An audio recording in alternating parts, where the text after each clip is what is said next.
Okay, we often talk about things that take a long time on this show, but try to wrap your head around this one. Right. A natural diamond, right? Right. That perfect crystal. It took somewhere between 1 and, get this, 3.5 billion years to form. Billion.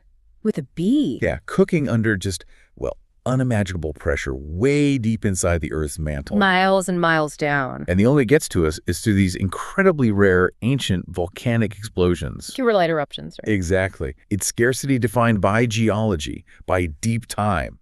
These things are genuinely older than almost anything we touch day to day. Okay, so hold that huge time scale in your mind. Billions of years. Now, contrast that with human ingenuity today. Right now, in labs across China, they're cranking out millions of carats of diamonds, chemically identical, high-quality diamonds. Millions. In a single week. Wow, okay. That's staggering. We've basically fast-forwarded geology by, what, 1 billion times? Pretty much. And that right there is the core of this deep dive. Our mission today is to really get into the science, the engineering, the economics behind how China became the world's #1 producer of synthetic diamonds. And it's not just about sparkly things anymore, is it? Not at all. That's the huge shift. This matters way beyond jewelry. We're talking about manufacturing a material that's actually fundamental to modern tech. Right. Things like next-gen computer chips, super efficient energy devices, advanced tools. Even scaling up renewable energy tech. It's becoming foundational stuff, like steel or silicon. It's fascinating. The scarcity factor is just gone. Poof. Replaced by this hyper-efficient industrial scale.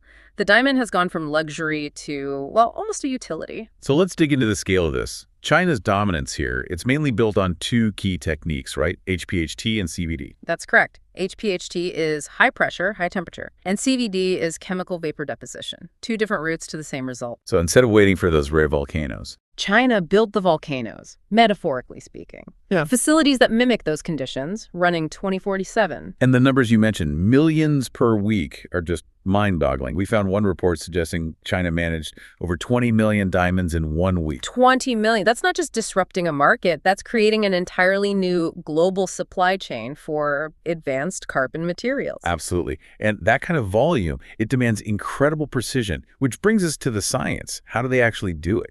Well, yeah, every single stone goes through this really precise, almost alchemical 5-stage journey. Starts as basic carbon, ends up as this perfect structure, whether it's a gem or, say, a component in a microchip. Okay, industrial alchemy. I like that. Let's break down these 5 stages. Stage 1 has to be the starting material, right? Exactly. Stage 1, raw material purity. You start with incredibly pure carbon, usually synthetic graphite, sometimes methane gas for CVD. And purity is key, you mentioned. Oh, absolutely critical. Non-negotiable. Look, for jewelry, a tiny impurity might just slightly change the color, right? Affects the look, the price, maybe. Well, for high-tech uses, say in a server farm cooling system or some quantum device, any tiny flaw, any impurity messes with its core properties, especially its thermal conductivity.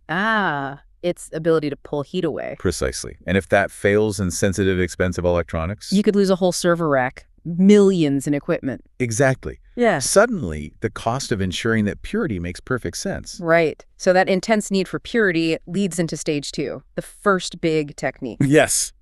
HPHT. High pressure, high temperature. This is the method that directly tries to copy what the Earth does. Brute force, basically. And the pressure is serious, you said? We're talking over 5 gigapascals. Okay, translate 5 gigapascals for us. Okay, imagine stacking maybe 50 fully loaded Boeing 747s. 50 jumbo jets. And concentrating all that weight onto something the size of your thumbnail. Wow, okay. That's pressure. Immense pressure, combined with temperatures over 1,500 degrees Celsius, all happening inside these incredibly engineered presses or furnaces. So what happens inside?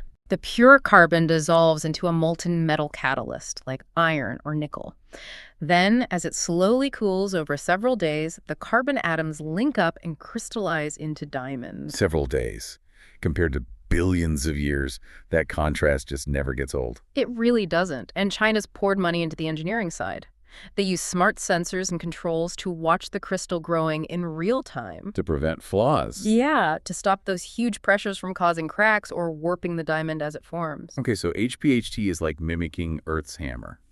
Effective, but maybe a bit crude. You could say that. It's great for making lots of smaller industrial diamonds or even larger stones. But stage 3, that's where things get really sophisticated. CVD, chemical vapor deposition. This is the newer one. Much newer and much more precise. This is less like geology and more like high-tech 3D printing, but with atoms. Okay, atomic layer printing, how does that work? It's actually pretty cool. You take tiny little diamond seeds, small pieces of existing diamond, and put them in a vacuum chamber. Then you pump in a gas, usually methane, which is rich in carbon, along with hydrogen. Heat that chamber up to around 900 degrees Celsius or more. Hot, but less than HPHT. Less pressure, yeah. The heat breaks down the methane, releasing carbon atoms.